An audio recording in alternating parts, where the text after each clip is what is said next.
Now, you see, when your identity is defined by society, you cannot resist it. You don't have the knowledge, you don't have the wisdom, you don't have the resources to understand that something's being put over on you. You cannot but help believe the definition of you as a free agent. But you believe yourself to be a free agent as a result of not being free. That is to say, of being hopelessly unable to resist society's identification of you. There's a reason education sucks, and it's the same reason that it will never, ever, ever be fixed. It's never going to get any better. Don't look for it. Be happy with what you got. Because the owners of this country don't want that. I'm talking about the real owners now. The real owners, the big wealthy business interests that control things and make all the important decisions.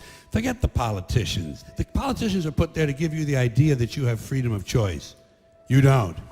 You have no choice. You have owners. They own you. They own everything. They own all the important land. They own and control the corporations. They've long since bought and paid for the Senate, the Congress, the state houses, the city halls. They got the judges in their back pockets. And they own all the big media companies, so they control just about all of the news and information you get to hear. They got you by the balls.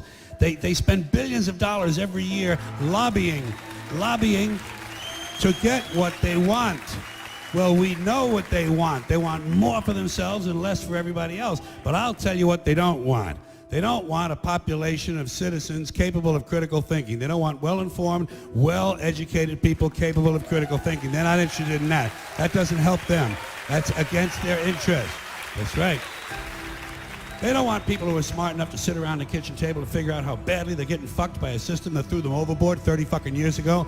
They don't want that. You know what they want? They want obedient workers. Obedient workers. People who are just smart enough to run the machines and do the paperwork and just dumb enough to passively accept all these increasingly shittier jobs with the lower pay, the longer hours, the reduced benefits, the end of overtime, and the vanishing pension that disappears the minute you go to collect it. And now they're coming for your Social Security money. They want your fucking retirement money. They want it back, so they can give it to their criminal friends on Wall Street. And you know something? They'll get it. They'll get it all from you sooner or later, because they own this fucking place. It's a big club, and you ain't in it.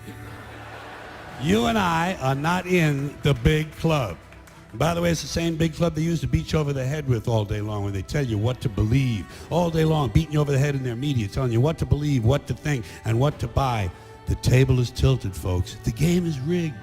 And nobody seems to notice. Nobody seems to care. Good, honest, hard-working people, white collar, blue collar, doesn't matter what color shirt you have on. Good, honest, hard-working people continue. These are people of modest means. Continue to elect these rich cocksuckers who don't give a fuck about them. They don't give a fuck about you. They don't give a fuck about you. They don't care about you at all. At all. At all. Yeah. You know? And nobody seems to notice, nobody seems to care. That's what the owners count on, the fact that Americans will probably remain willfully ignorant of the big red, white, and blue dick that's being jammed up their assholes every day. Because the owners of this country know